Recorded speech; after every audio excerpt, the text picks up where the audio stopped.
Buenos días, chicos, ¿cómo están? ¿Qué novedades? ¿Están escuchando? Sí, magíster, buen día, se te escucha. Hola, ¿me escuchan? Buenos días, magíster. No, si los escucho. A ver.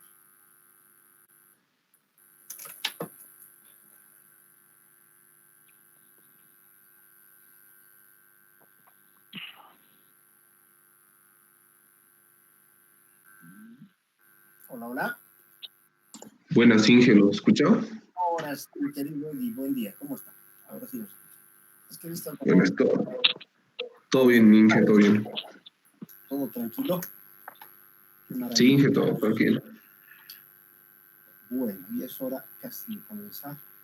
He dado autorizaciones por si acaso para que entren a bajar la información. Me dio mandado solicitud de autorización y todas las solicitudes que me han mandado están autorizadas para que no solamente puedan bajar, sino también subir, escribir lo que tengan que escribir. Muchas veces los paquetes o bien los archivos que me tengan que mandar van a ser muy pesados, entonces me los suben directamente al Drive. Yo les voy a decir cuándo suben al Drive. Pero ya está todo autorizado para que puedan bajar y también escribir o guardar dentro del Drive. Bueno.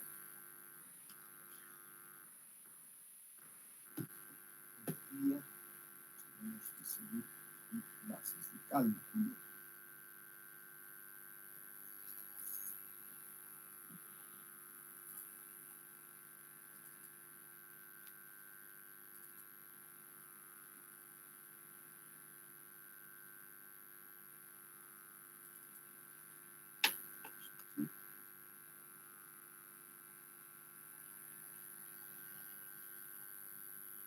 Tenemos que ver metros.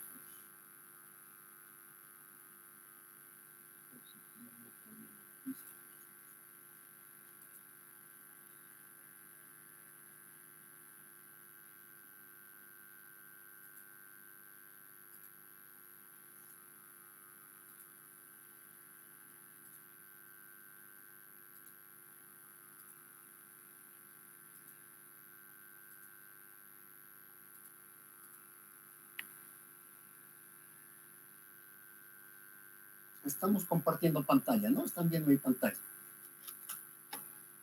Sí, sí. Perfecto. Antes de comenzar la clase, ¿cómo les ha ido con la cuestión de los materiales? ¿Han podido conseguir la información? ¿O algunos no han podido? ¿Han hecho ya su carpetita?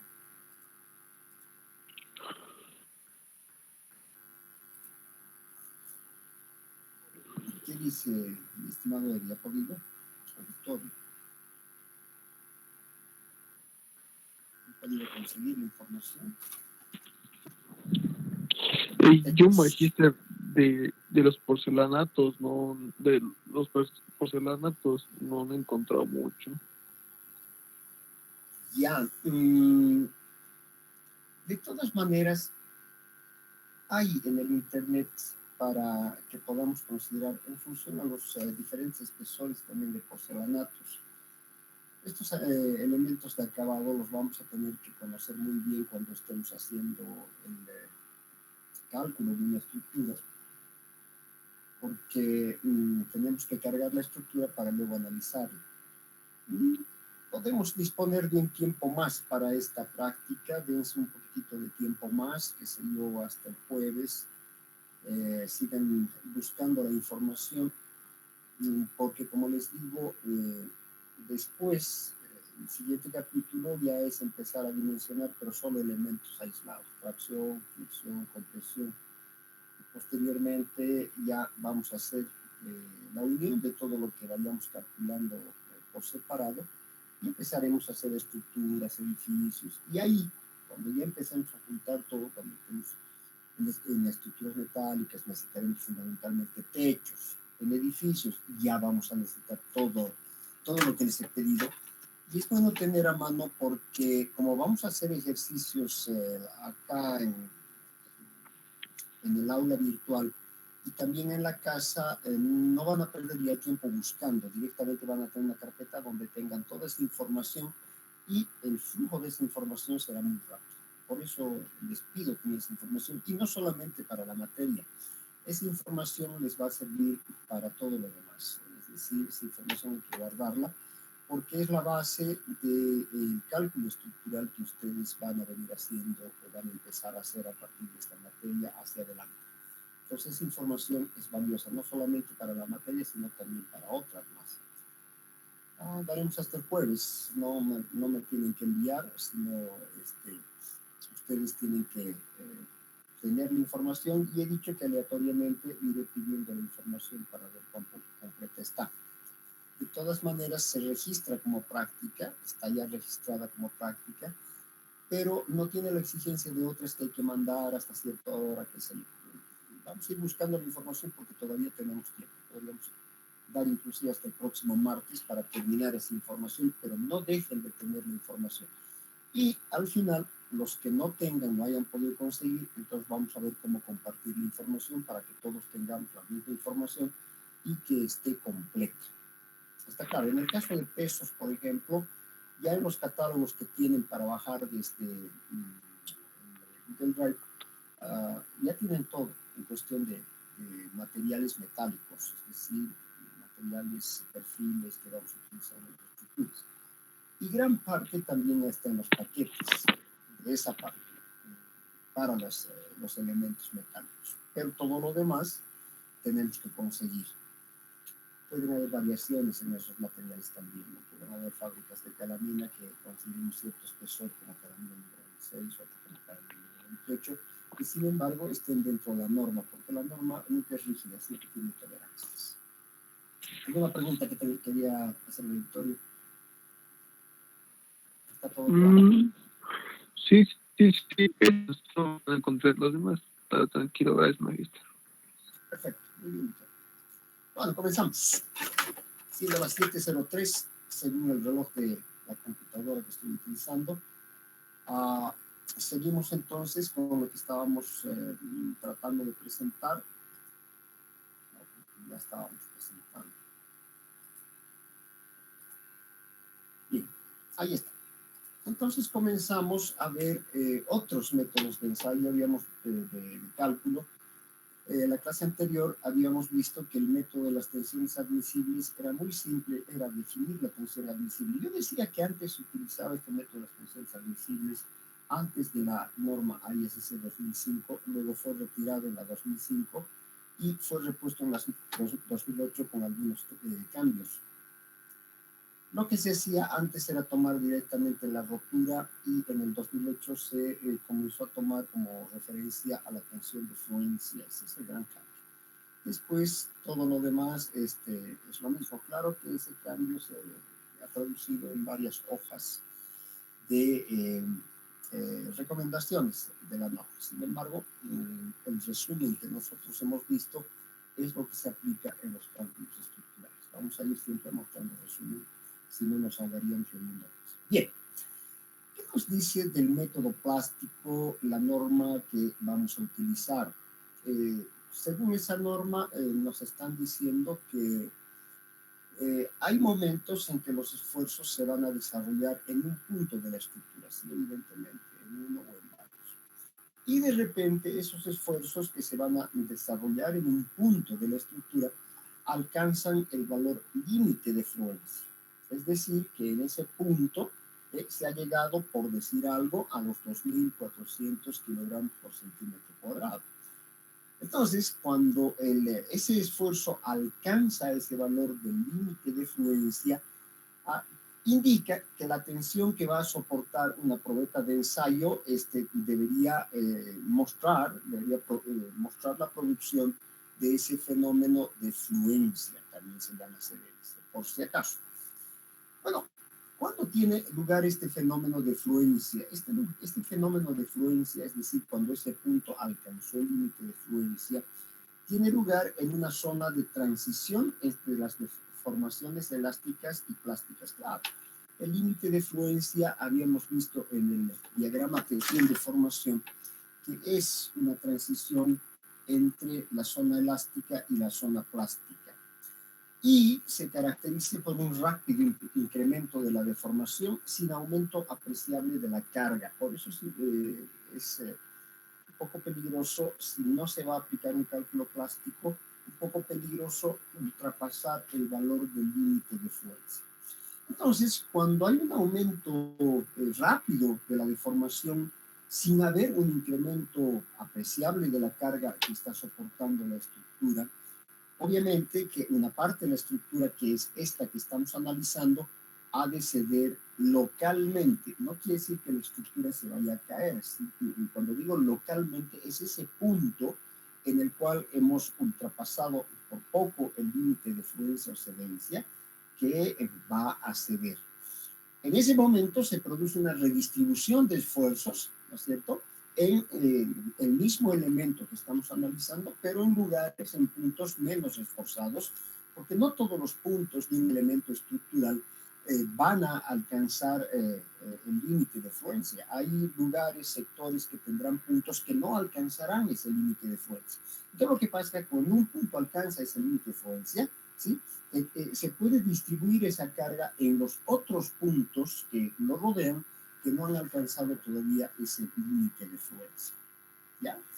Si la carga se incrementa, entonces en ese punto los esfuerzos van a permanecer aproximadamente igual por la acción que van a tomar las partes menos afectadas, absorbiendo parte de esa carga. Ahora, una estructura estáticamente determinada, es decir, una estructura isostática, puede soportar poco exceso de cargas después de que se ha alcanzado el punto de fuerza. Fíjense ustedes bien, ¿por qué no nos inclinaríamos a calcular estructuras isostáticas o estáticamente indeterminadas? Porque estas estructuras, ¿sí?, pueden soportar un poco exceso de carga después de que se haya alcanzado el límite de fuerza. En cambio, si estamos trabajando con estructuras hiperestáticas o estáticamente indeterminadas, ese incremento puede tener límites bastante grandes. ¿Se dan cuenta? Desde ya, entonces, estoy mostrando mi preferencia para trabajar con estructuras hiperestáticas frente a la posibilidad de trabajar con estructuras isostáticas. Si se va a dar que estas estructuras hiperestáticas son capaces de soportar un incremento de carga sin sufrir prácticamente variaciones, me están mostrando también que las estructuras hiperestáticas o estáticamente indeterminadas, en el caso de las estructuras metálicas, son estructuras más baratas, claro, porque van a soportar mejor las cargas que pudieran afectar a la estructura. Interesante, esta parte hay que tomarla en cuenta. Hay dos posibilidades de estructuras que nosotros vayamos a calcular, las isostáticas o las hiperestáticas. ¿Por qué preferiríamos calcular las estructuras, hacer todas las estructuras que vayamos a calcular hiperestáticas? Porque primero van a resistir mejor las cargas, van a distribuir mejor las cargas, y al hacer esta distribución van a ser más económicas. Prefiero entonces trabajar con estructuras hiperestáticas que con estructuras isostáticas. Ya me estoy dando una preferencia. Obviamente que si yo tengo que trabajar con una estructura isostática, bueno, lo tendré que hacer. La sección crecerá un poco, el costo de la estructura subirá también, pero no hay ningún problema en trabajar con estructuras isostáticas. Preferimos trabajar con hiperestáticas porque distribuyen mejor las cargas y además tienen un costo más bajo. Bien, ¿por qué deberíamos utilizar el diseño plástico frente al diseño que hemos visto anteriormente de las tensiones admisibles? Primero, el ahorro en acero es aproximadamente del 5 al 7% comparado con el diseño del método elástico o de las tensiones admisibles.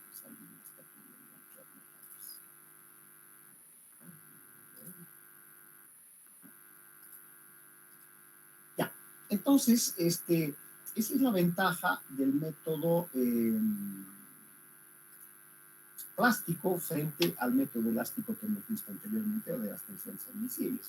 Hay un ahorro entre el 5 y el 7%, que verán, no es muy apreciable. Si nos equivocamos un poco en el cálculo plástico, entonces de repente podemos llegar a la equiparación con el método elástico que hemos visto anteriormente.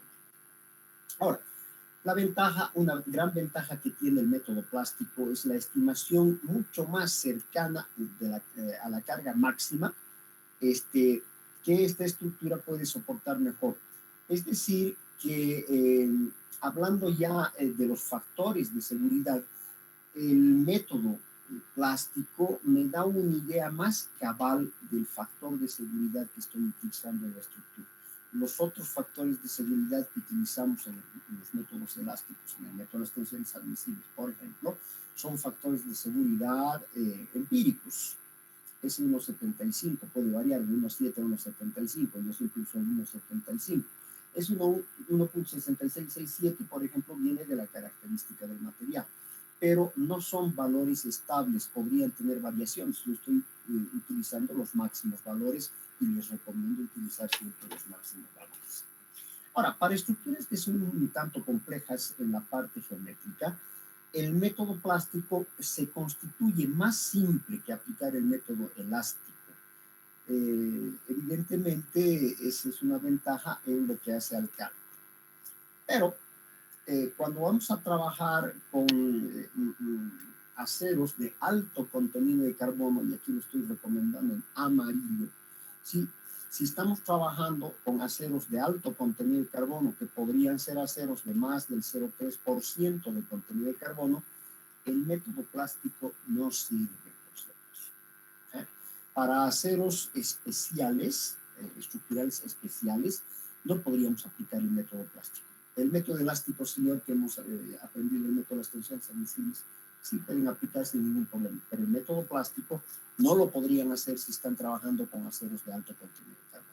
Si están trabajando, por ejemplo, una estructura utilizando el acero de construcción que utilizan para reforzar el hormigón, se puede trabajar estructuras en ese material, pero nunca podríamos utilizar el diseño plástico para dimensionar este tipo de estructuras. Entonces, ya ven ustedes, este método plástico está restringido en el acero de alto contenido de carbono, porque este acero llega muy rápidamente a esta parte máxima, de máxima tensión, y cuando tiene mucho contenido de carbono, le es muy difícil distribuir esas tensiones alrededor de los puntos que no han alcanzado todavía la tensión, ocurriendo que la estructura sin deformarse pueda colapsar. Entonces, esta es una recomendación bien válida. Bueno, nosotros no vamos a ver diseño plástico, aquí estamos viendo apenas las características de cálculo del diseño plástico, pero no lo vamos a utilizar. Sin embargo, si alguna vez van a utilizar el diseño plástico, ya saben que si el acero tiene alto contenido de carbono, es decir, más que 0,3%, no deberían utilizar el método plástico de diseño. Hay algunas ventajas también que deben ser conocidas de este método. Es de poco valor para aceros de alta resistencia quebradizos, sí, porque estos aceros, al estar trabajando dentro de un punto muy complicado, que es más allá del punto de fluencia, entonces sin deformarse podrían colapsar. El diseño plástico no es satisfactorio donde existen problemas de fatiga. Cuando tengamos problemas de fatiga, no podemos aplicar este método plástico. Columnas diseñadas por el método plástico proveen muy poco ahorro. Entonces, a estar complicándonos con el método plástico, preferimos hacer nomás un cálculo elástico que es muy simple y porque no vamos a tener mucho ahorro cuando estamos dimensionando columnas, ¿sí? Es mucho más fácil detectar una estructura elástica inestable que una estructura plástica en la misma condición. Sí, la estructura elástica inestable se va a deformar con mucho tiempo de anticipación, vamos a ver deformaciones raras y vamos a tener el tiempo de actuar, de solucionar el problema, de reforzarla, qué sé yo. Pero una estructura que ha sido calculada mediante el método plástico generalmente no tiene esa condición de deformabilidad y lo que sucede es que colapsa sin avisar. Y eso es realmente un problema si es que hubieran habido algunos errores en el mercado. Bueno, la teoría del análisis plástico, que simplemente les estoy dando por cultura general, porque no vamos a usar, vuelvo a repetir, es que se basa en la distribución de los esfuerzos. Cuando alcanza cierto punto el valor límite de fluencia, entonces es incapaz de aumentar su esfuerzo porque la carga adicional, en este caso, va a ser soportada por todos los puntos de esfuerzo menor en límite de fluencia, el que decía, se va a repartir. La plasticidad tiene entonces el propósito de redistribuir esfuerzos en los casos de sobrecarga. Ahí vamos, si hay un punto sobrecargado, ese esfuerzo de ese punto lo deberemos repartir en los puntos que lo van a rodear y que no están sobrecargados. Esa es la base del análisis plástico. Así se entiende el análisis plástico. ¿Cómo podemos repartir esas tensiones alrededor de los puntos que rodean al punto que ha llegado al máximo esfuerzo? Bueno, generando articulaciones plásticas. Es decir, estas articulaciones plásticas son unas especies de rótulas que nosotros vamos a generar para que luego todo el conjunto de esos puntos dentro de los cuales vamos a repartir el esfuerzo se conviertan en realidad, en conjunto, en un mecanismo. Y tendremos que analizar el comportamiento ya del conjunto como si fuera un mecanismo con articulaciones de rótula. Bueno, nosotros no podemos pues hacer ese análisis porque no sabemos analizar mecanismos. Por eso yo decía, no vamos a entrar dentro del método plástico porque no sabemos analizar mecanismos. Bueno, ha sido un pantallazo de lo que es el método plástico. Si ustedes quieren investigar un poquito más del método plástico y quisieran conocer el método plástico, entonces podrían consultar la bibliografía que tienen. Sin embargo, no les recomiendo porque no lo vamos a utilizar, solamente para cultura general. Podrían ustedes estudiar un poco del método plástico. No está de más si ustedes quieren saber. Pero no voy a utilizar en la materia el método plástico porque les complicaría la vida. ¿Para qué quiero complicarse la vida? No saben mecanismos, como van a analizar los mecanismos si no saben. Voy a hablar de la manivela, la deformación de la biela, el movimiento de la manivela, debido, más bien orientado en las rótulas, y este mecanismo es apenas de 3 barras. Imagínense si tenemos que analizar un mecanismo de más barras, con más rótulas, con 6 grados de libertad en cada rótula, se complica bastante el diseño de ese tipo de mecanismos y no estamos preparados para hacerlo. Por ese motivo es que yo no veo métodos plásticos. No vamos a ver. No necesitamos tampoco porque ya tenemos el método ASD y tenemos el próximo método que sí voy a explicar con detalle, que es el método LRFD. Se denomina así. En español sería la traducción, diseño por factor de carga y resistencia. Esa sería la traducción del método LRFD, que sí vamos a utilizar junto con el ASD. ¿En qué se basa? Aquí voy a ir más despacio porque tenemos que entender bien. ¿En qué se basa este método LRFD? En los conceptos de estados límite, y pretende, más que obtener soluciones más económicas, el proporcionar una confiabilidad uniforme en todas las estructuras de acero. Aquí viene la pregunta, señor, aplicando el método LRFD en lugar del método ASD, ¿yo puedo tener una baja considerable en el costo de la estructura? Vas a tener una baja, pero no considerable. Ese ahorro económico utilizando el método LRFD estará alrededor del 3%. En el mejor de los casos irá a un ahorro del 5%, generalmente del 3%. Pero eso es con la estructura muy bien calculada y optimizada. Hay muchas cosas que tú vas a tener que definir en el método LRFD Y de repente, si tomas mayor seguridad, estás entrando nomás en la misma economía que el método ASD. Entonces, es importante no perder de vista, ¿sí?, que más que obtener soluciones más económicas, el método LRFD, más bien pretende darnos una confiabilidad uniforme para todas las estructuras de acero. Al tomar en cuenta las deformaciones, entonces habrá que pensar que este método del RFD también nos va a proporcionar mayor confort, que es lo que las normas a partir del 2010, bueno, en el caso de las normas norteamericanas, han venido buscando resistencia, pero también confort, servicio. Bien.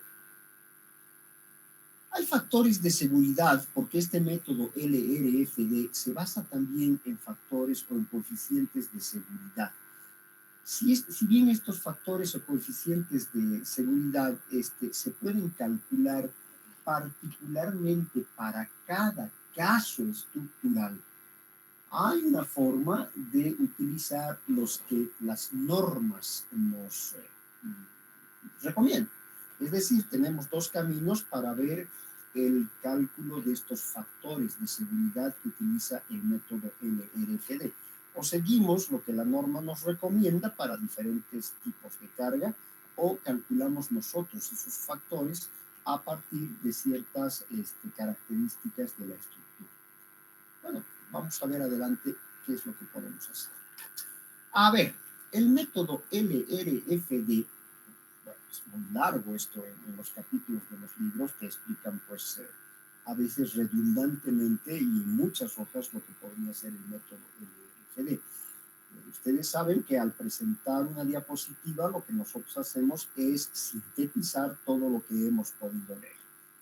A ver, vamos a suponer que hay una carga ya que está actuando sobre una estructura y hay una resistencia que esta estructura va a contraponer a las cargas que puedan estar actuando sobre ellas. Esta resistencia y esta carga considera el método LRFD que son variables aleatorias, no son constantes. Las cargas no son constantes y la resistencia tampoco es constante, son variables aleatorias. Cuando la resistencia que opone la estructura a la acción de las cargas excede a la carga, se tendrá un margen de seguridad, pero si R es menor que C, es decir, que la resistencia sea menor que la carga, entonces se producirá una falla.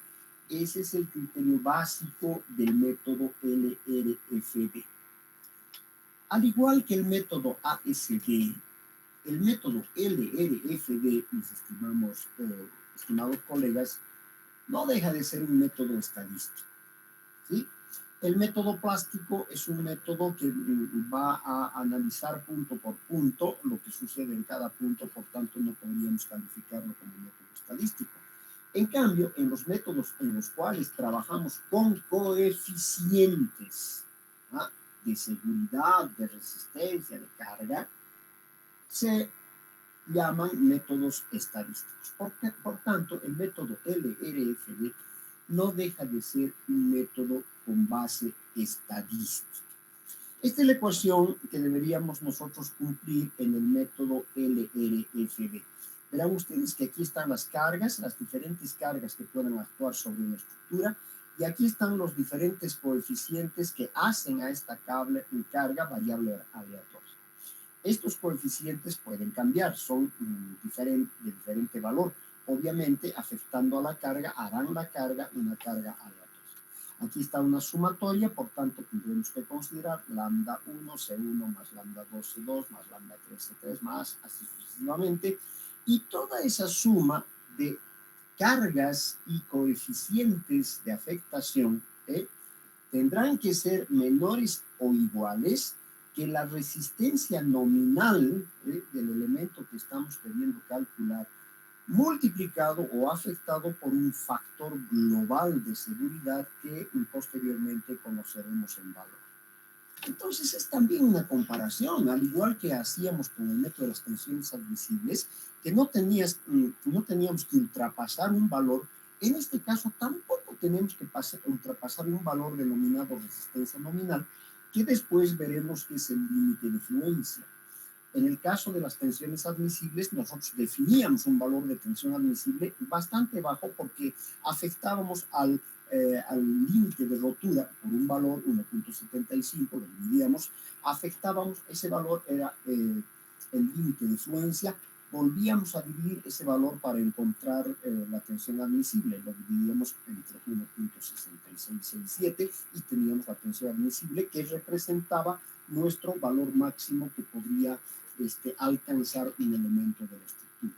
En este caso, si se dan cuenta, es prácticamente lo mismo, solamente que en un lado de la ecuación del LRFD tenemos la sumatoria de las cargas afectadas por coeficientes propios de seguridad y al otro lado tenemos una resistencia nominal que luego veremos que es la tensión de fluencia afectado por un valor global de coeficiente de seguridad.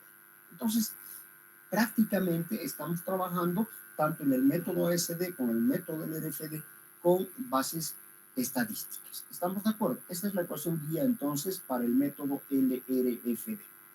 ¿Qué de difícil tiene? Sí, tiene sus dificultades. Hay que determinar los coeficientes lambda y habrá que elegir también adecuadamente el coeficiente phi. Esa sería su mayor dificultad.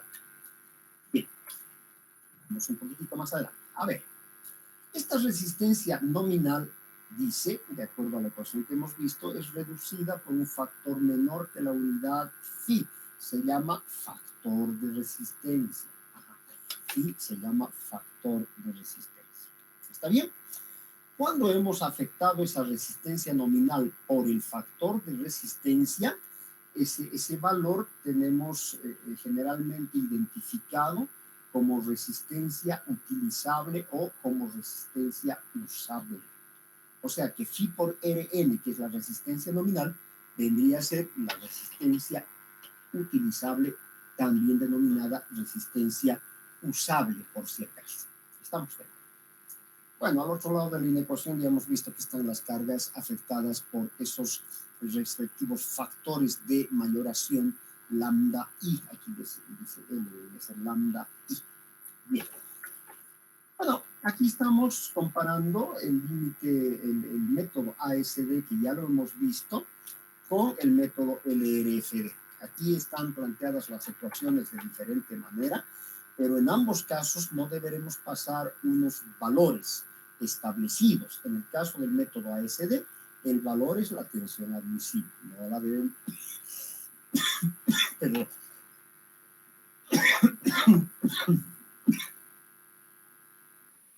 No la debemos sobrepasar. Y en el método LRFD es esa resistencia usable que no la deberemos sobrepasar.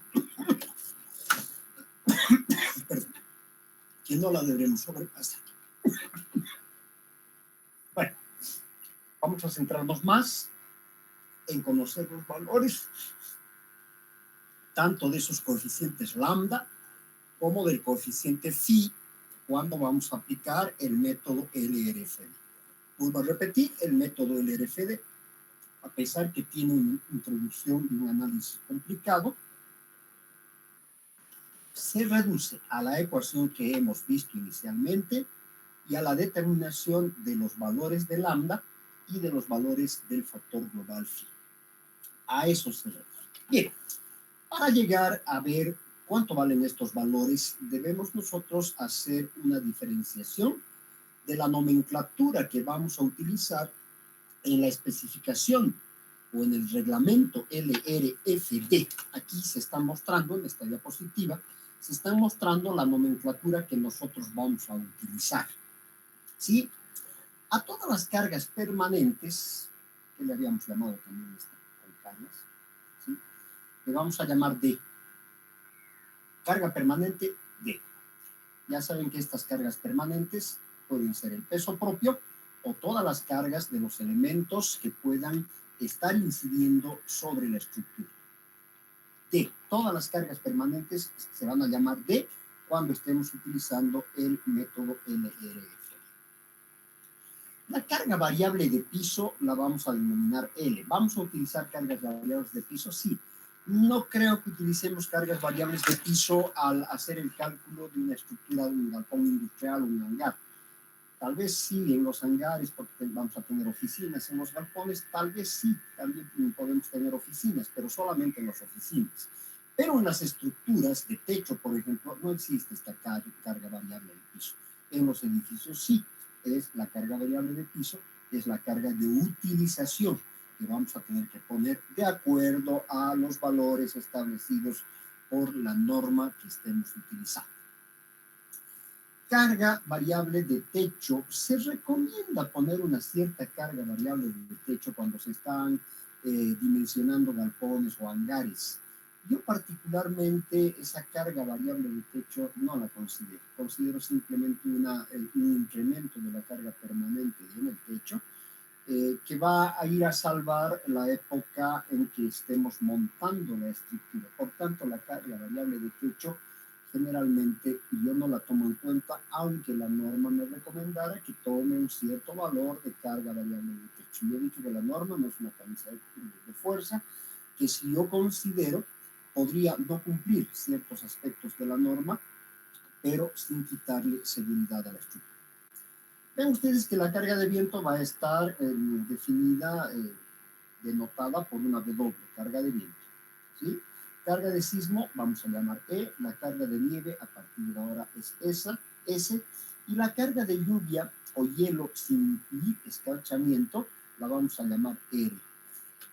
Esta carga de lluvia, como vamos a ver después, ya dentro de poco, es bien difícil de determinar, no es fácil determinar la carga de lluvia. Porque infelizmente pues no hemos hecho estudios en Bolivia para ver cuánto influye la lluvia sobre una estructura. Tampoco tenemos muy buenos estudios de carga de nieve, pero lo que hacemos normalmente es incluir esta carga de lluvia o granizo en esta carga de nieve. Por tanto, habrá que considerar bien esta carga de nieve en todos los lugares geográficos donde vayamos a construir estructuras. Bien, esta es la nomenclatura. Esta nomenclatura vamos a utilizar y a continuación nomás les voy a dar la forma de desarrollar la sumatoria de lambda i por ci. Aquí está. Este es lambda i, por ejemplo. Este es lambda 1, C1, lambda 2, C2, lambda 3, C3 y así sucesivamente. Estos valores que ustedes ya están viendo acá en las combinaciones en función de la carga pésima en el método LRFD nos lo establece la norma, en este caso el código. Me parece que los valores de estos coeficientes para la norma AISC son exactamente los mismos. ¿Sí? Entonces, si estemos trabajando con el eurocódigo, pues nosotros vamos a trabajar, o con la norma norteamericana AISC, estos factores no van a cambiar. ¿Sí? Aquí decimos carga pésima. Carga pésima. Dice en la fase de construcción la carga pésima es la carga permanente. Entonces, lo que nos recomienda de combinación de las acciones de esa sumatoria de lambda i por ci es simplemente tomar 1.4 veces esa carga permanente. Es la primera combinación de acciones que nos está recomendando. Bien, esto debería ser menor o igual a phi multiplicado por Rn. Ahí se estaría cumpliendo el método LRFD, porque dice sumatoria de lambda i por ci debe ser menor o igual a phi por Rn. A ver, me voy a fijar en la ecuación nuevamente, si es lo que dice. Sumatoria de lambda i por ci debería ser menor o igual que phi por Rn. Claro. Entonces, lo que yo hago acá es aplicar eso que estoy mencionando acá. Estoy diciendo que esta primera combinación de lambda 1 por B1 debería ser menor o igual que phi por Rn. Enseguida vamos a ver cómo determinamos el factor global phi. Y ya hemos visto, hemos adelantado que esta resistencia nominal vendría a ser el límite de fluencia del material, para darnos la resistencia útil multiplicando usable, como quieran, los españoles utilizan esa palabra, usable, al multiplicar por el factor phi, que vamos a ver cuánto debería valer. Bien, estos valores, por si acaso, los podríamos determinar nosotros. Estos son los que me vienen a la norma ya. Que me dicen, bueno, si tú quieres usar estos valores de coeficientes lambda, úsalos, no hay ningún problema. Son valores máximos estos, son valores máximos. Nosotros podríamos determinar los valores de lambda. Al determinar los valores de lambda deberíamos desarrollar un procedimiento bastante largo y complejo y encontrar los valores exactos de lambda para nuestra estructura. Cuando esté haciendo un ejemplo de estructura, les voy a hacer recuerdo a esta parte. ¿Se acuerdan que les he dicho que podíamos determinar los factores de lambda? Les voy a decir, bueno, así se determinan. Ahorita no puedo hacer eso, si no es que estoy haciendo un ejemplo específico, porque esos valores de lambda podrían cambiar de acuerdo al tipo de estructura que estemos analizando. Sin embargo, la norma ya me está solucionando ese problema, dándome los valores máximos que yo podría utilizar. Yo siempre recomiendo usa los valores de la norma. Igual yo te voy a enseñar cómo se determinan los valores de lambda. Si tú quieres entrar, qué sé yo, a una estructura un poquito más barata, podrás utilizar los valores que tú encuentres para lambda. Pero si quieres estar en una estructura segura, utilizarás los valores máximos que nos está dando la norma. Yo particularmente les recomiendo utilizar estos valores de lambda que nos está dando la norma. Si ustedes quieren abaratar un poco la estructura, cuando conozcan bien cómo se comporta una estructura y los materiales, de repente podrían entrar al cálculo de lambda. Yo les voy a enseñar de todas maneras cómo se calcula ese lambda en un ejemplo específico. Bien, si la carga pésima es esta carga L, que es carga de uso, entonces nos recomiendan tener esta combinación de cargas con estos factores. 1.2 veces la carga permanente, 1.6 veces la sobrecarga de utilización, más 0.5 veces la sobrecarga de texto, si es que hay nieve o si es que hay lluvia o granizo. Eso es lo que nos recomiendan. Verán ustedes que para cada carga pésima nos están recomendando una suma de lambda por C, una suma de lambda por C. En estructuras metálicas de galpones industriales o de hangares, esas estructuras normalmente con las cuales vamos a comenzar el cálculo estructural, generalmente utilizan esta primera carga, esta primera combinación de carga. No utilizamos esta L porque no tenemos, pues, en el techo de la estructura sobrecarga de uso. Sí tenemos nieve, por tanto, en esta parte utilizamos 1.2D más 1.6 veces S. LR no tenemos, porque he dicho que no voy a considerar, porque además dice la norma LROSOR. Prefiero poner la nieve y despreciar la lluvia, el granizo y la sobrecarga de techo. Cuando el viento actúa en sentido de la carga permanente, esta es la combinación que se nos recomienda. Y cuando el viento actúa oponiéndose a D, esta es la combinación que se nos recomienda. Cuando hay sismo, esta es la combinación que se nos recomienda. Entonces, ya vemos prácticamente que el método LRFD me está recomendando combinaciones de carga, y en aplicación del método LRFD nosotros deberíamos comprobar, no sé si me estoy dejando entender, deberíamos comprobar que cada una de estas combinaciones que podamos usar, digo porque sí tenemos las cargas o no tenemos, cada una de estas combinaciones que podamos usar tiene que ser menor o igual, como máximo igual, a phi por RE. Bueno, ahí está el método del LRFD. ¿Qué de difícil tiene?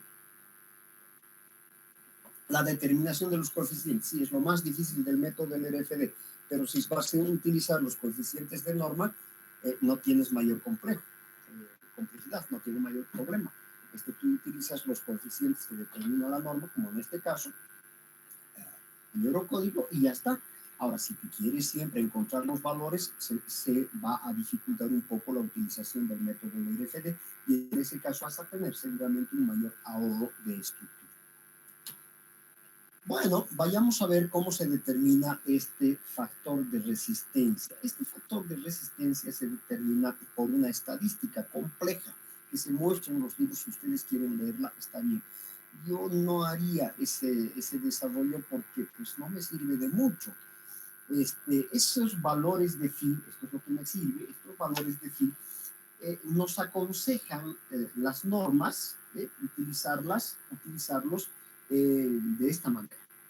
Se toma phi como 0,9 cuando la sección total está en tracción. Es decir, para un elemento traccionado dentro de una estructura, ya para las combinaciones de carga, el valor de phi que debería afectar a la resistencia nominal dando la resistencia usable sería 0,9. 0,75 te recomiendan cuando tengas una sección neta de conexión en tracción. Es decir, cuando estás conectando dos elementos a través de una plancha, a través de pernos, entonces para ese caso, y esa conexión está sometida a tracción, entonces el valor de phi será 0,75. Esto 0,75 irá a multiplicar el valor de la resistencia nominal, que he dicho que es la tensión de Flores. Bueno, si tenemos miembros en flexión, y los vamos a dimensionar mediante el método LRFD, el valor de phi es 0,9. Si tenemos miembros en compresión axial, entonces el valor es 0,85. Si tenemos pernos en tracción y queremos dimensionarlos por el método LRFD, entonces te recomiendan el valor de phi 0,75. Nosotros nos vamos a guiar por estas recomendaciones. Entonces, cuando apliquemos el método LRFD, nos tendremos que fijar en qué caso estamos. Si estamos en tracción, 0,9. Si estamos en compresión, 0,85. Si estamos en flexión, 0,9. Y si tenemos un elemento de unión en tracción, 0,75. Si vamos a calcular pernos, que no vamos a calcular, entonces 0,75. ¿Por qué no vamos a calcular pernos por este motivo? Entonces, ahí están los valores de los coeficientes lambdas que te recomienda la norma, que también tú los puedes calcular, pero eso yo lo voy a hacer mediante un ejercicio específico. Les voy a mostrar un ejemplo y en base a eso seguramente se darán cuenta cómo se calculan esos valores. Tiene que ser específico el ejemplo porque tengo que tener una geometría estructural específica. Para cada geometría estructural hay un valor de lambda. Pero si queremos utilizar los máximos, ya tenemos los de la norma que funcionan y muy bien, muy seguros. Para los valores de phi ya tenemos establecidos. ¿Tenemos que cumplir la ecuación? Sí, ya sabemos que para las combinaciones LRFD, cada una de esas combinaciones tiene que ser menor que ese phi por la resistencia nominal, es decir, menor que la resistencia usable. Bueno, no hay más, eso nomás es el método LRFD. Yo no sé por qué en algunos casos los estudiantes me dicen que el método LRFD es muy complicado. Yo no creo que sea muy complicado. Claro, si vas a calcular tus coeficientes se complica. Pero si vas a utilizar los de la norma, es fácil. No es tan fácil como el método ASD, que solamente tiene una ecuación. En este caso tienes varias combinaciones que tienes que comparar. Entonces sería un poco más largo, pero muy complicado no es si tienes los coeficientes lambda ya establecidos. Si vas a determinar los coeficientes, entonces sí, va a ser evidentemente más complicado. A ver, aquí lo amarillo es importante, es una síntesis que debemos obedecer. Dice, para el dimensionamiento de estructuras metálicas se utilizan los métodos ASD o LRFD, cualquiera, el que quieran ustedes. Estoy dejando entender, no es obligatorio la aplicación de un método, el que quieran ustedes. Vamos a utilizar nosotros los dos métodos y los vamos a comparar y vamos a ver cuál me ahorra más costo económico en la estructura. Y vamos a ver que prácticamente es lo mismo. Entonces cualquiera, el que quieran, el que sea más fácil para ustedes, se aplica. Bien, aplicando el análisis elástico o plástico. Bueno, nosotros vamos a utilizar nomás el análisis elástico porque aún utilizando el método del LFD estamos en el análisis plástico. Pero en algunos casos, cuando estemos viendo el diseño de elementos comprimidos, vamos a utilizar el análisis plástico. Vamos a entrar dentro de la zona plástica del material y vamos a tener que utilizar el método del análisis plástico, pero no por rótulas, no voy a usar las rótulas. El análisis plástico lo vamos a utilizar a partir de la teoría del señor Austin Feld, que me sintetiza muy bien el manejo de las rótulas a través de ecuaciones que son sencillas de manejar y que estaríamos trabajando dentro del análisis plástico. pero no se asusten, no voy a usar rótulas. En el caso de compresión, sí voy a usar análisis plástico, pero no con el método de las rótulas, sino con el enfoque del señor Ostenfeld, que me facilita muchísimo el método plástico aplicado a estructuras que hayan pasado el rango elástico, donde las teorías de Navier, Stokes, Euler, o Euler, como quieran llamar, se cumplen. Más allá ya no se cumplen. Entonces nos vamos a auxiliar de la teoría de Ostenfeld sin entrar dentro del análisis de mecanismos. ¿Está bien? Bueno. Estas estructuras en las cuales apliquemos el método SD o el RFD con cualquiera de los métodos de análisis pueden ser armaduras o pórticos, vamos a ver los dos tipos de estructuras, vigas simples o continuas, también vamos a usar, incrementando las cargas de acuerdo a las combinaciones de carga LRFD, ya hemos visto cuáles son esas combinaciones de carga y sus coeficientes, y comparando los estados límites de resistencia en el diseño de los miembros y sus conexiones para definir que se cumple que no sobrepasen estos últimos. En el caso de la ASD, el límite será la tensión admisible, que sabemos ya cómo calcular.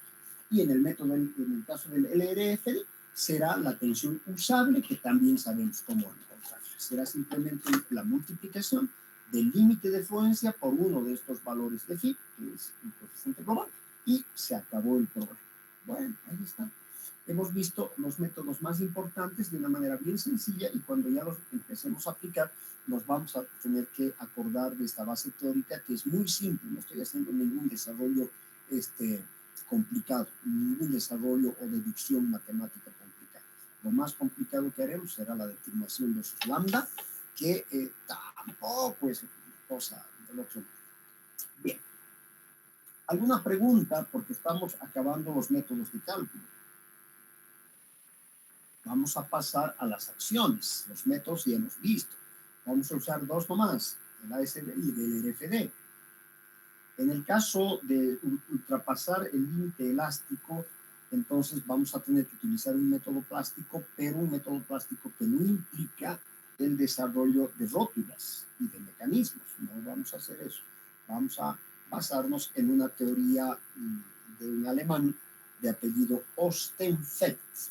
Que son las teorías básicas que se utilizan para el cálculo de todas las estructuras.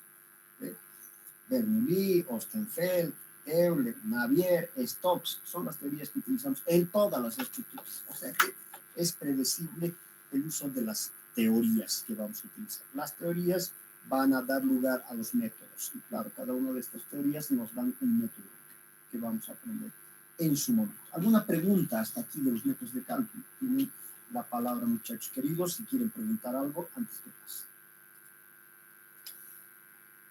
A ver, lo que quieran preguntarme, por favor, con toda confianza. Aquí nadie está equivocado, nadie. Yo jamás voy a decir, no, está mal, eso no. Lo que siempre voy a aceptar es su pregunta, y si la tengo que rectificar un poquitito, ni se van a dar cuenta cuando lo rectifique, y lo que van a decir es que tenía razón. Yo pensaba esto y era eso, sí, pero por una idea de repente un poquito modificada, sin que se den cuenta. ¿Está clarito cómo vamos a calcular las estructuras? ¿Qué métodos vamos a utilizar? Dos nomás, ¿no?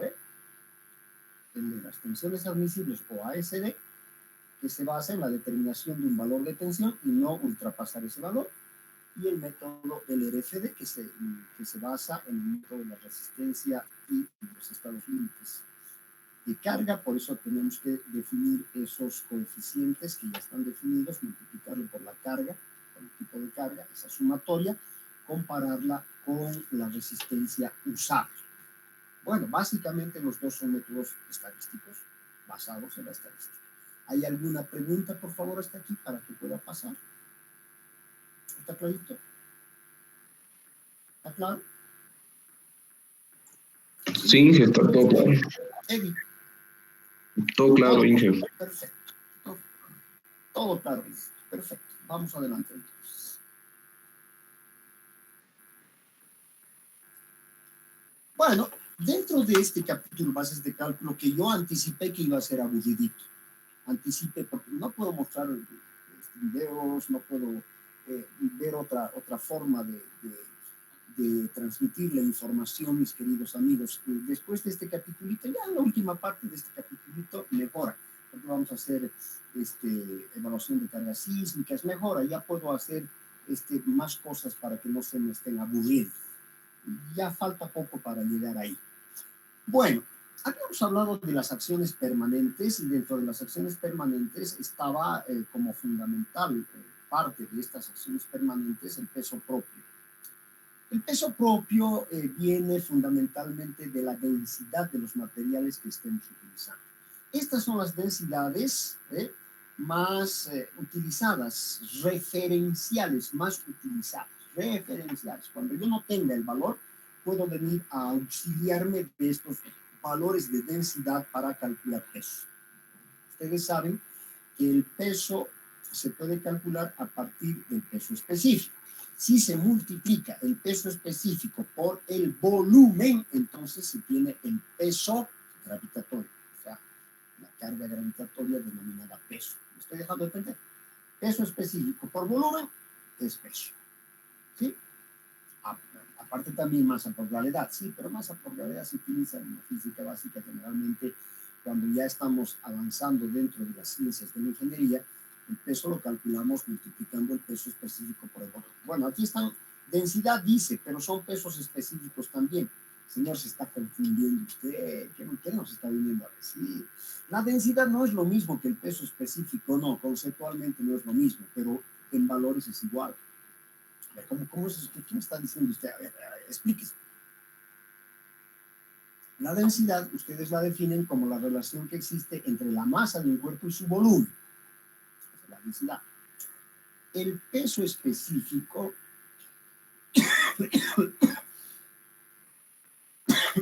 perdón, es la relación entre el peso del cuerpo y su volumen. ¿Hay una diferencia entre masa y peso? Claro que hay una diferencia entre masa y peso. Si vamos a las definiciones, caramba, yo me he levantado con una alergia un poco complicada.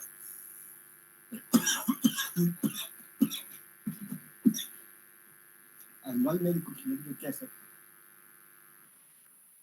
para superar esta mi alergia. Bien. Si vamos a las definiciones,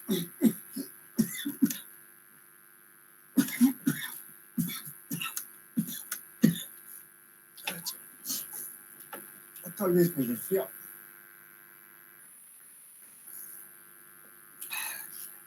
Bueno, tiene 2 minutos.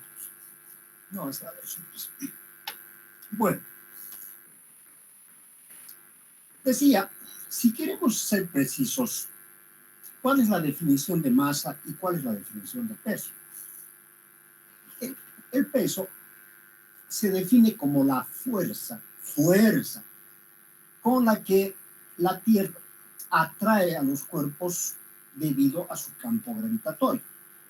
Es una fuerza el peso, sí, es una fuerza. En cambio, la masa se define como el coeficiente que determina la magnitud de las interacciones gravitatorias entre los cuerpos. Esas son las definiciones. Masa y peso. La masa no es una fuerza, no, es un coeficiente que determina la magnitud de las interacciones gravitatorias entre dos cuerpos. Hay pues diferencia entre masa y peso. Sí, hay diferencia.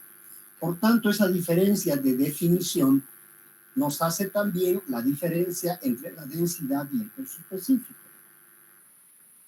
La densidad no es lo mismo que el peso específico en definición, en concepto.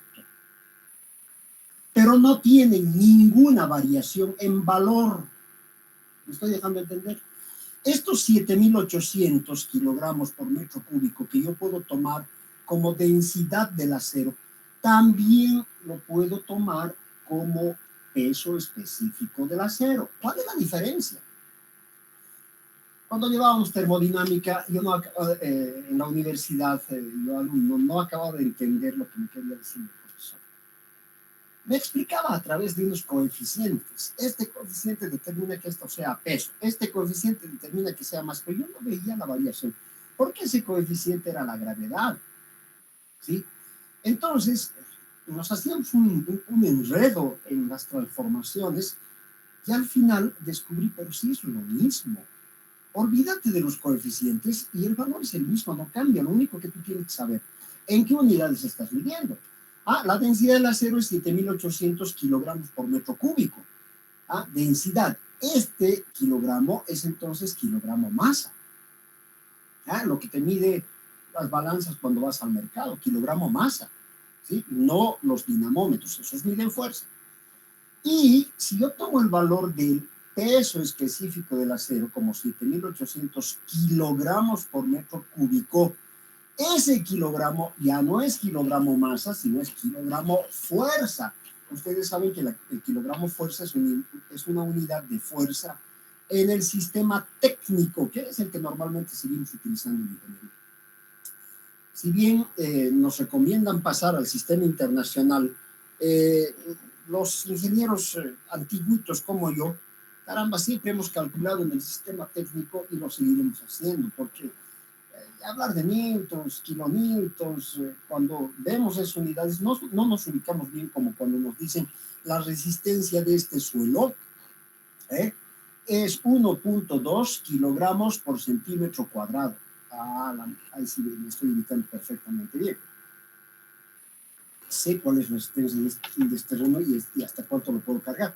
Pero si me dicen la resistencia de este terreno es 0.12 kilonewtons por metro cuadrado, ahí sí se me fue el sistema de referencia, porque siempre hemos trabajado en el sistema técnico y recién hace 20 años o hace 15 años nos han dicho que hay que cambiar el sistema.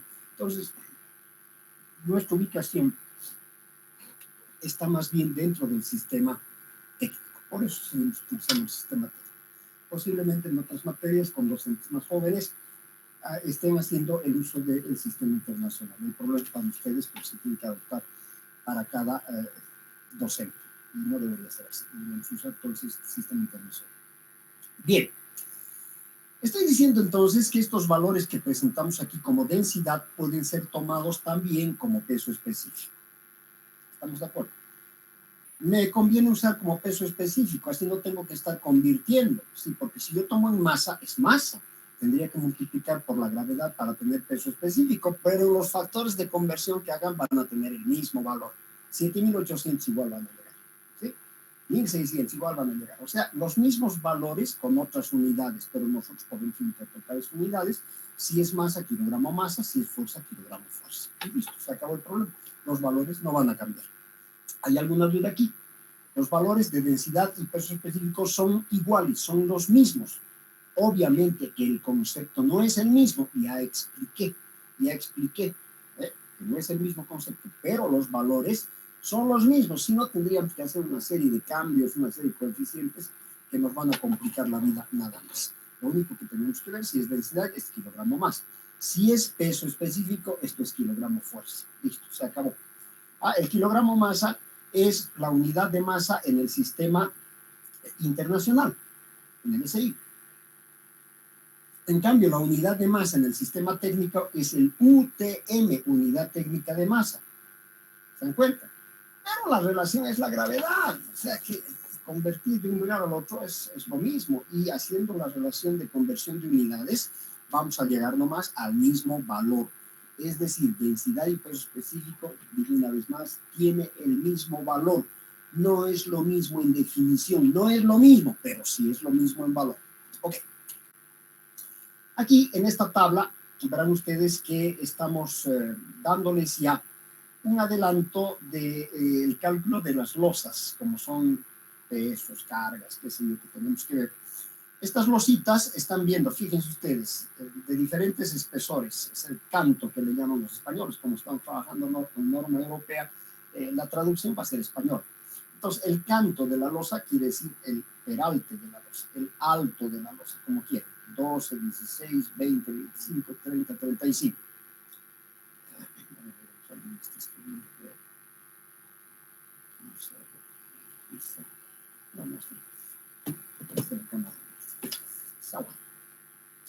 Y aquí estamos en el tipo de losa. Losa maciza de hormigón, losa de chapa grecada más hormigón. Esta es una losa que generalmente se utiliza en la estructura metálica. Forjado nervado bidireccional, forjado quiere decir losa, forjado nervado bidireccional con bloque de hormigón, con bloque cerámico, sin bloque, forjado de viguetas de hormigón, estas son las viguetas pretensadas, con bloque de hormigón, con bloque cerámico, sin bloque. El sin bloque es el que normalmente lo utilizamos como plastoform, ¿no? Aquí le llaman sin bloque, en realidad un bloque plastoform. Forjado de viguetas metálicas, esto nos interesa muchísimo, con bloque cerámico más 2 centímetros de capa de compresión. Y aquí son los pesos en kilogramos o en kilopondios, si quieren, kilopondios es kilogramo fuerza, en kilopondios por metro cuadrado o en kilogramos fuerza por metro cuadrado. Estos son los pesos de todos estos tipos de losas en estos tipos de espesores que nosotros consideraríamos para nuestros cálculos cuando estemos calculando un edificio de metal. ¿Está claro? Bueno, vamos más adelante. Estructuras más habituales. Losa maciza de hormigón de 25 centímetros tiene este peso. Bueno, forjado de viguetas de hormigón de 25 centímetros tiene este peso. Enlucido de yeso, esto sí me interesa porque estos datos a veces no podemos encontrar. En el enlucido de yeso está entre 12 y 25 kilogramos fuerza, porque ahí dice kilopondios, kilogramos fuerza por metro cuadrado. La soldadura, esa soldadura de piedra, está entre 100 y 125 kilogramos por metro cuadrado. Aquí están cerramientos, diferentes tipos de cerramiento con sus valores. Fábrica quiere decir muro, por si acaso, hay que traducirlos a los españoles, ¿no? Fábrica quiere decir muro de ladrillo macizo, ahí están los valores. De 12 centímetros, este es el peso. Fábrica de muro hueco, de ladrillo hueco, ahí están los valores. De ladrillo enfoscado, enfoscado quiere decir un muro ¿qué se llama? De bloques de hormigón. Enlucido, que será el revoque, se llama enlucido, de 12 a 20 kilogramos fuerza por metro cuadrado. Bien, ahí están los cerramientos, tenemos también. Tabiquería, según esta norma europea, entonces ahí está, por ejemplo, se utiliza una sobrecarga de uso de los tabiques ordinarios menor a 120 kilogramos por metro cuadrado. Yo generalmente recomiendo 100 kilogramos por metro cuadrado, pero también tenemos en función el valor de la sobrecarga de tabiquería en función de la sobrecarga de uso. Si la sobrecarga de uso es menor que 300, dice aquí, entonces la sobrecarga de tabiquería debería ser 100 kilogramos por metro cuadrado. Si la sobrecarga de uso es mayor que 400, no se consideran, porque son edificios diáfanos, dicen los españoles. Si está entre 300 y 350 la sobrecarga de uso, es decir, cuánto le vamos a cargar a la losa en, qué sé yo, gente, sobrecarga de uso, entonces la mitad del peso, 50 kilogramos por metro cuadrado para la tabiquería. Si es menor, 100 a 300, 100, sobrecarga de tabiquería estoy hablando. Si es mayor que 400, no hay sobrecarga de tabiquería. Si está entre 300 y 400 kilogramos por metro cuadrado la sobrecarga de uso, entonces se considera 50 kilogramos por metro cuadrado la carga de tabiquería. Bien, si estamos considerando los tabiques como carga lineal, entonces la sobrecarga de tabiquería debería ser mayor que 120. Pero en este caso generalmente no tenemos, por tanto nos abarcamos a 100 o a 50. Y si es mayor que 400, no podemos.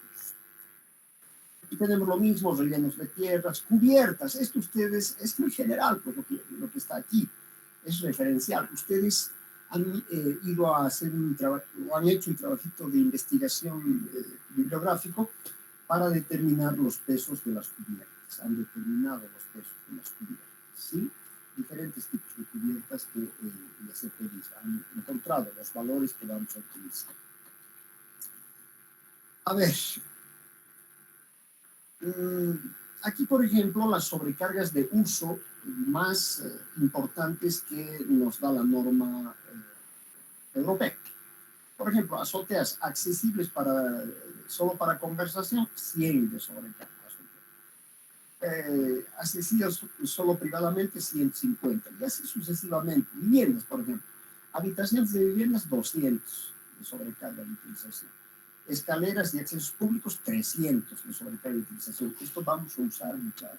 Por eso les estoy mostrando la información que tenemos. Todo esto vamos a usar cuando estemos dimensionando edificios, porque vamos a dimensionar escaleras, gradas, todo va a ser metálico, pero estos valores nos van a servir. Hospitales, oficinas, locales de almacén, edificios docentes, por ejemplo, aulas, despachos, comedores, 300 kilogramos por centímetro cuadrado, escaleras, 400, si es mayor, ¿no es cierto? Ven ustedes que entonces esta norma nos orienta acerca de la sobrecarga de utilización que vamos a necesitar. Orienta, vuelvo a decir, orienta. Alguien dirá, mire, me está pidiendo 200, señor, y si le pongo 250, si tú quieres, no, señor, otra norma dice que es 150, aquí le voy a poner 150. Bueno, mientras tu estructura no se resienta, ponle, porque sí, en algunos casos utiliza 150. Pero claro, estos son los valores normativos que deberíamos respetar. Si conocemos bien el cálculo estructural, entonces de repente algunas cosas podríamos cambiarlas. No son camisas de fuerza las normas. Bueno, entramos ya a lo más específico.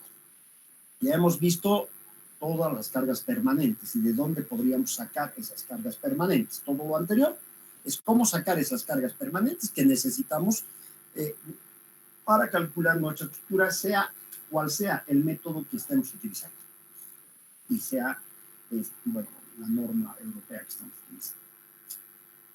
La sobrecarga de nieve es un problema, muchachos, para Bolivia, porque si bien estamos utilizando la norma europea, las exigencias de nieve en Europa son imposibles de cumplir aquí en Bolivia, es decir, nos harían las estructuras muy caras.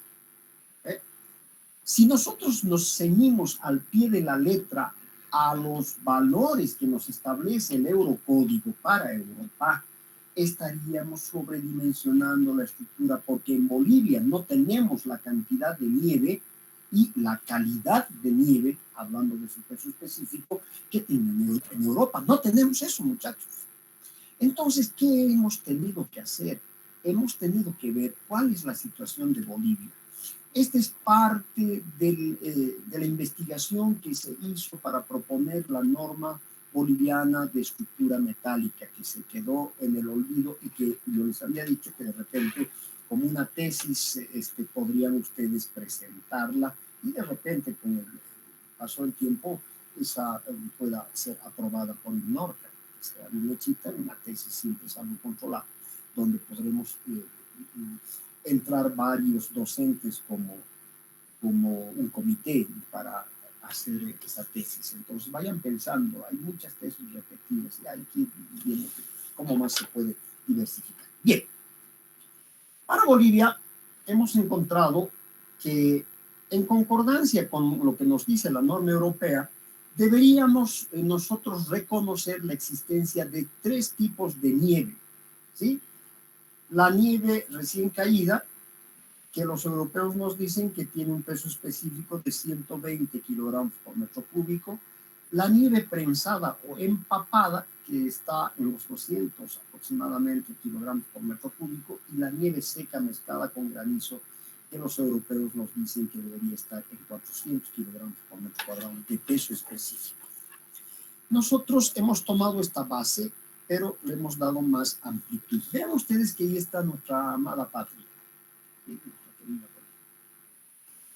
En esa investigación que hicimos, hemos reconocido 4 regiones para nevada en Bolivia, ¿sí? Esto es parte de esa investigación que se hizo. Mucha gente utiliza esta investigación, muchos ingenieros utilizan estas cargas de nieve, es más, creo que todos los que están calculando con nieve. Les dije que fui a dar cursos de estructuras metálicas por todo Bolivia, desde aquí, ciudades, hasta aquí, por todas partes. Y entonces todos esos ingenieros decían, ¿cómo nosotros vamos a evaluar la nieve? Y yo les di este punto de vista que no está aprobado, pero que sí está investigado. Nunca nos tiraron pelota, nunca lo aprobaron. Bueno, en algún momento alguien, otra generación, de repente ustedes volverán a la carga para que tengamos una norma para el cálculo de estructuras metálicas. Ojalá. Bien, ustedes que hay la región de los altiplanos, aquí está, ustedes tienen toda esta información, está en lo que he subido, todo esto consideramos que es altiplano. Región 1, altiplano. La región 2 es valles subandinos, todo este café más claro es valle subandino. Cochabamba, ¿dónde está? Aquí está Cochabamba. Oh, es valle subandino, Cochabamba. Sí, todo esto es valle subandino. ¿Sí? Luego está la región 3, valles y llanos. Valles y llanos es esta franja verde clara que es valles y llanos, donde puede estar Sucre en alguna de sus partes, puede estar Cochabamba en alguna de sus partes también, porque no olviden que Cochabamba tiene desde las zonas andinas, las provincias Bolívar, Tarapacá, hasta las zonas tropicales como ser las provincias Carrasco, Chapare, etcétera, etcétera.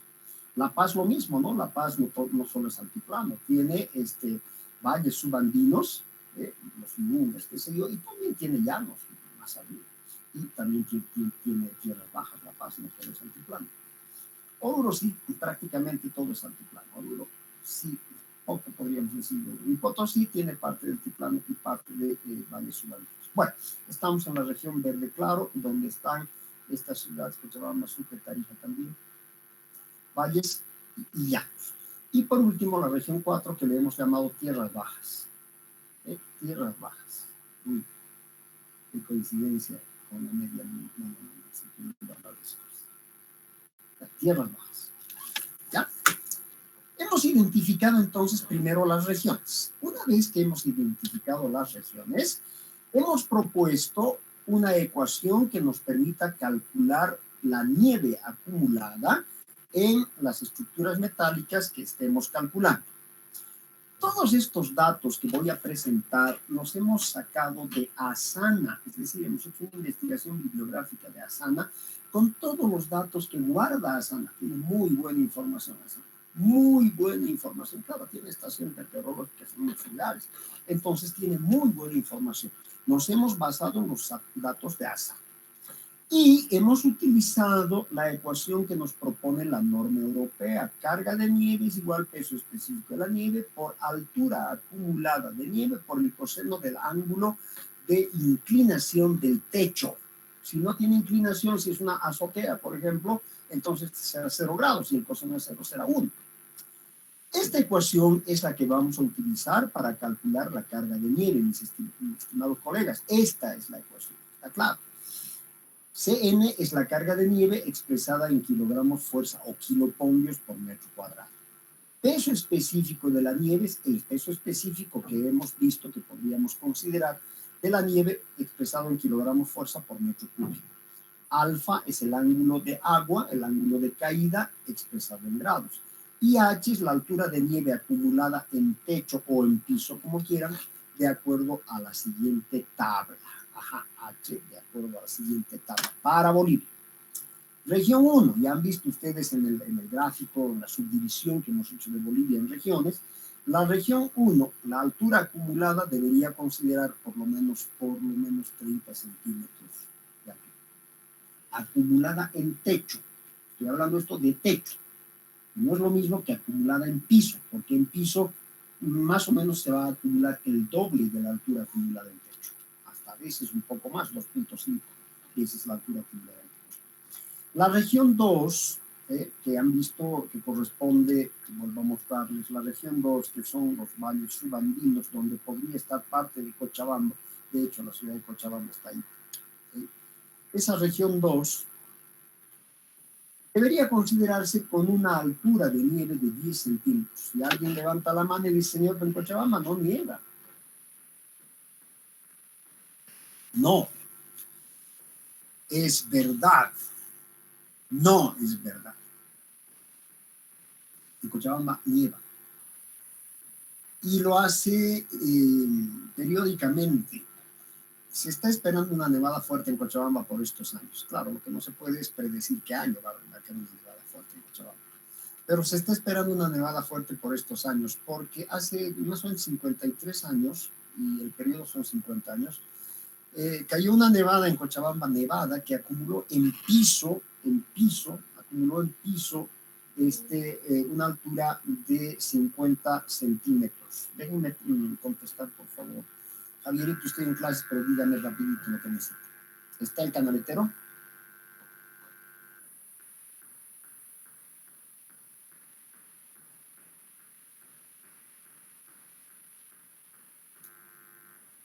Ya. Va a saltar. Ya, perfecto, pongan esa canaleta, Javierito. Listo. Ya, listo. La cosa es que la pongan rápido y bien puestita. Lo que va a controlar el ingeniero es que ponga bien puestita. El contratista es a la loca. Ponga bien puestita, que ponga bien puesta la canaleta, ¿ya? Que no nos reclame. Eso. Ya, adelante, ingeniero, métale nomás. Ya sí, lo llamo cuando termine mis clases. Listo, hasta luego. Hasta luego, ingeniero, hasta luego. Otro de mis exalumnos de la Católica que ahora trabaja conmigo y que se desempeña muy bien. Estamos construyendo un edificio hasta terminar. Bien. Él es joven, es más, recién va a defender su trabajo de grado y ya está trabajando conmigo hace casi 2 años. ¿Cuánta experiencia tiene? Ya, increíble. Tengo unos estudiantes de la Católica increíbles, les cuento. Tenía un estudiante de esta matanda que va también a defender ya su práctica industrial con su práctica de grado. Está mucho conmigo en la empresa. Que desde niño ha manejado la dinamita, su papá era minero, ha manejado la dinamita y maneja la dinamita todas las voladuras que he hecho, realmente es capísimo para hacer voladuras. Él en la Católica también. Y conmigo llegó a mantener equipo de construcción y dentro de mantener equipo de construcción yo hacía un capítulo de voladuras e íbamos a campo a hacer voladuras. Me encantaba llevarlos a campo a hacer voladuras, claro, con todas las seguridades.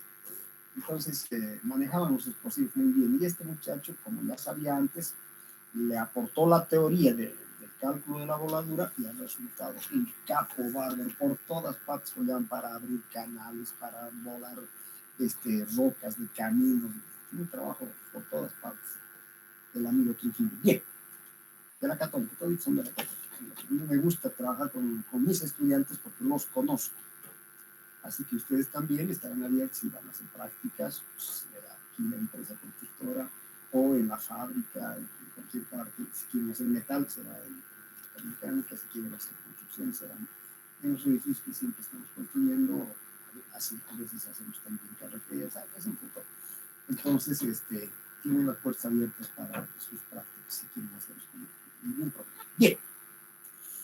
En la región 3, a ver, veremos la región 3. La región 3 es esta parte, señor, la región de valles y llanos. ¿Le va a meter nieve? Sí, le voy a meter nieve. Y recomiendo 5 centímetros. ¿Por qué? Porque yo he visto granizar, y según los datos de Asana, caen granizadas hasta en Chimoré. Y granizadas fuertes. No nieva, evidentemente no nieva, pero graniza. Graniza. Y el granizo puede ser tan nocivo como la nevada. La nevada es muy fácil de manejar, porque Asana tiene esos datos de pesos específicos y todo. En cambio, el granizo es mucho más complicado de conocer sus características. Lo mismo que la lluvia. ¿Sí? La lluvia también puede tirar abajo una estructura metálica, por supuesto. Entonces, en la región 3, yo te recomiendo poner una altura de nieve de 5 centímetros, pero no nieva, sino sí, pero graniza. La región 4 es esta región verde oscura, esta región 4, donde está todo lo que es el departamento de Santa Cruz. Bueno, no todo, porque hay Samaipata, que sí que está en esta región. Lo que es el departamento de Santa Cruz, prácticamente todo lo que es el departamento de Beni, todo lo que es el departamento de Pando, ¿sí? Ahí sí que no me va a decir que nieva, señor. No nieva, pero llueve fuerte. Y entonces, para defendernos de la lluvia, que no tiene un estudio, no tenemos aquí un estudio, tenemos el estudio de cuántos milímetros acumulan, ese estudio tenemos, pero no tenemos un estudio de cómo incide en carga sobre una estructura. Como no tenemos, me defiendo con nieve. En la región 4 yo les recomiendo siempre tomar en cuenta 3 centímetros. No nieva, pero nos va a proteger de esas tremendas lluvias que podríamos tener en el oriente. No he visto tampoco granizada por allá, no hay indicios en Asana que haya granizado Bando o Unidad, por ejemplo, pero de todas maneras nos aseguraremos con la lluvia.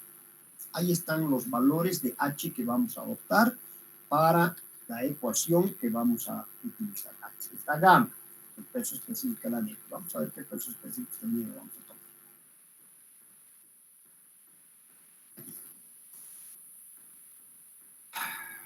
¿Dónde vamos a tener nieve recién caída? En cualquier parte. En la nieve recién caída vamos a aumentar el rango, porque esto es muy específico, he dicho, para Bolivia. En Bolivia, el peso específico de la nieve recién caída va desde 80 hasta 120 kilogramos por metro cúbico. Por favor, aumenten ese rango. De 80 a 120. Ustedes tendrán que ver la región y tomarán 80 o 120. Les explicaré en el momento de estar utilizando, evaluando la carga de nieve. Pero ya pongan el rango, de 80 a 120, rango de peso específico de nieve recién caída. La nieve prensada o empapada, de 120 a 200. Aquí un rango, de 120 a 200. Podemos tomar ese valor dependiendo dónde estamos calculando la estructura. De 120 a 200. Nieve prensada o empapada. Nieve seca mezclada con granizo. Esto va de 400 a 600. De 400 a 600. Hay algunas regiones en Bolivia que hemos determinado que tienen 600 kilogramos por metro cúbico de peso específico. Entonces va de 400 a 600. Ahora les mostraré las regiones. Hay sectores que están muy cercanos a la cordillera real, muchachos. Todos estos sectores que están muy cercanos a la cordillera real, por aquí hay muchas minas. Está Manquirí, está un montón de minas están por acá, por estos sectores, acá cercanos a la cordillera real. Esos sectores deben ser considerados con el mayor peso específico de nieve que se pueda. Es nieve seca mezclado con granizo, de 400 a 600. Por ejemplo, si estuviéramos trabajando muy cercano a esta parte, esta frontera con Chile, esta parte por Chacá, qué sé yo, hay varias minas por acá. Si vamos a calcular estructuras por este lado, hasta 600 kilogramos por metro cúbico. No tenemos un valor exacto, lamentablemente. Por este lado, por esta parte del altiplano, podríamos considerar nieves de 120 a 200. Para Oruro, para Potosí, se trabaja con esos valores. Y bueno, irá disminuyendo el peso específico de la nieve conforme vayamos llegando a, por ejemplo, acá. ¿Qué peso específico de nieve voy a hacer? Sé que voy a utilizar 3 centímetros. Bueno, el mínimo, pues el 80, vas a poner aquí el 80. Aquí estarás entre 80 y 120. Generalmente, para Cochabamba yo tomo 100 kilogramos por metro cúbico. ¿Sí? No hay una norma establecida, pero esos valores los vamos a utilizar y los vamos a ir encontrando en función de dónde vayamos construyendo la estructura. Vamos a hacer muchos ejemplos en diferentes lugares de ubicación de la estructura. Bien, carga de nieve, creo que está entendido. ¿Hay alguna pregunta de la carga de nieve, muchachos? Hablen ahora o callen para siempre. No es matrimonio esto, señor. Pueden preguntar cuando quieran. ¿Hay alguna pregunta acerca de la evaluación de la carga de nieve?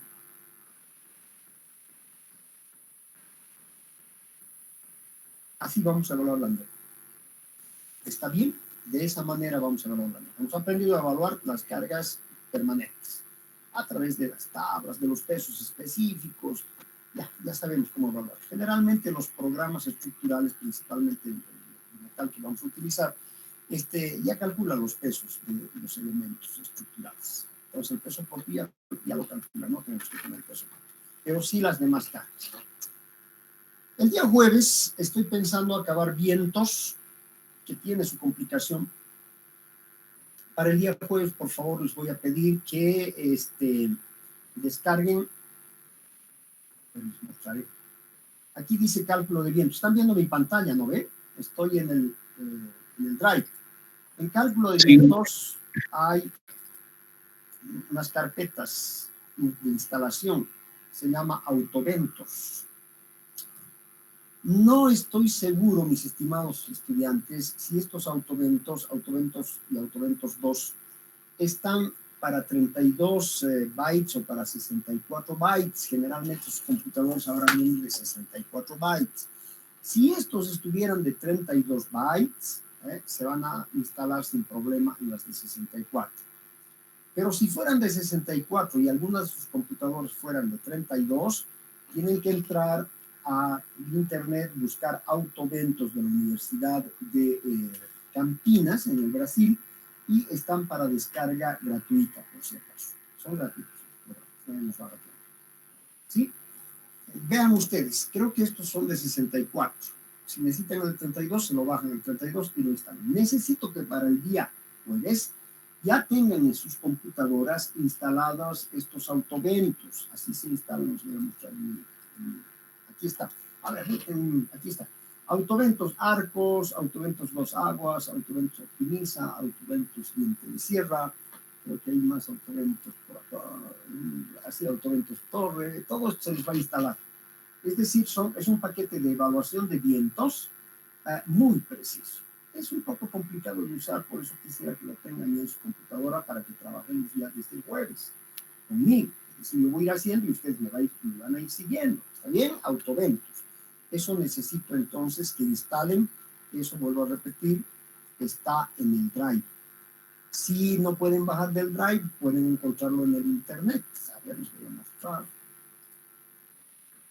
Podrían tranquilamente encontrarlo en el Internet. Si entran en Internet con Autoventos, a ver. Autoventos. Aquí está Autoventos. Dos Aguas con su manual, más Autoventos versión 1. Todos los tipos de Autoventos para 32 bytes. Es bajada gratuita, no sé qué.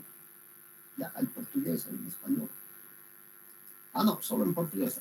No en español. Estoy mintiendo, solo en portugués. Pero bueno, ya saben que si no funciona del Drive, en el Drive están los instaladores. Pero si pasara algo, pueden buscar en el Internet. Lo que necesito que para el día jueves tengan instalado el Autoventos, porque voy a ver el cálculo de vientos desde la norma española y desde la norma brasilera utilizando el Autoventos, porque el Autoventos es la base de la norma brasilera. ¿Está bien? Entonces, el Autoventos es mucho más completo, por supuesto, que el que vamos a usar de la norma española. La norma española es muy fácil de utilizar, es una ecuacióncita muy simple, apoyada por unas tablas, también, pero muy cercana a lo real. Sin embargo, el Autoventos me da muchas más posibilidades de analizar el viento, que siempre es muy complejo de analizar. Entonces, para el día jueves, por favor, ya instalado el Autoventos en sus computadoras, porque ya vamos a utilizar ese paquetito. El día jueves quiero hacer vientos y quiero terminar sismos. No sé si voy a terminar sismos, con lo cual acabo este capítulo de bases de cálculo y ya empezamos a dimensionar. Primero vamos a dimensionar elementos, tracción, compresión, flexión, y luego vamos a unir todos los elementos para ya hacer estructuras complejas.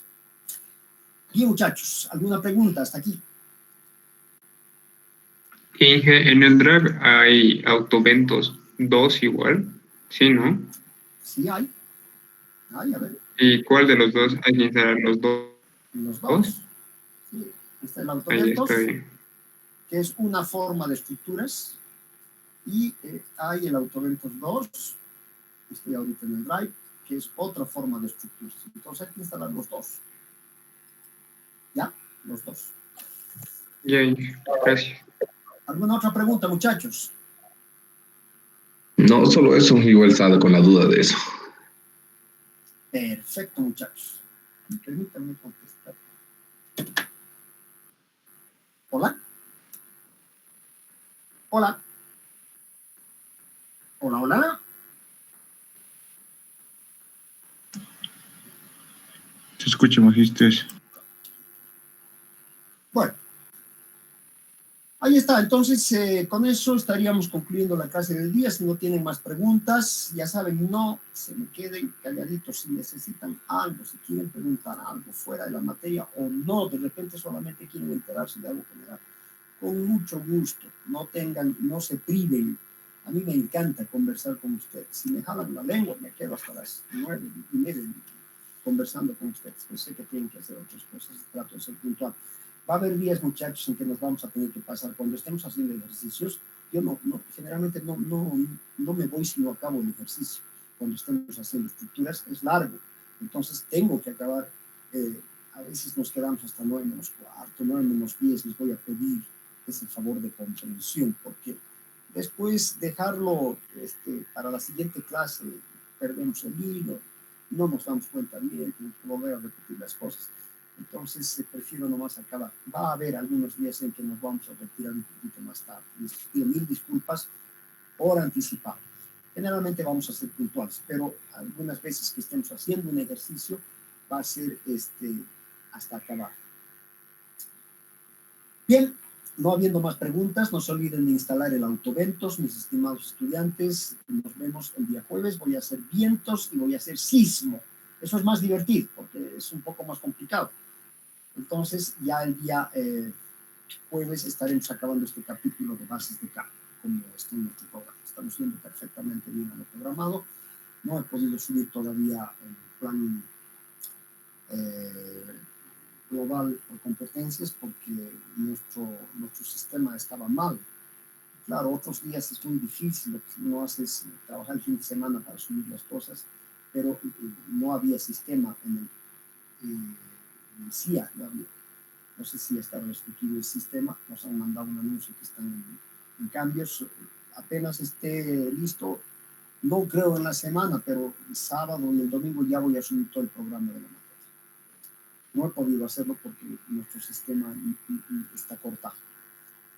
Bien, les agradezco mucho. Nos vemos el jueves. No se olviden instalar ese paquetito, el Autoventos. No se olviden instalar todos con sus computadoritas porque ya vamos a empezar a manejar, vamos a empezar a conocer y vamos a empezar a cambiar datos. Que sí, ustedes mismos van a estar viendo cómo se manejan esos paquetes muy cercanos a la realidad de lo que pasa con los vientos.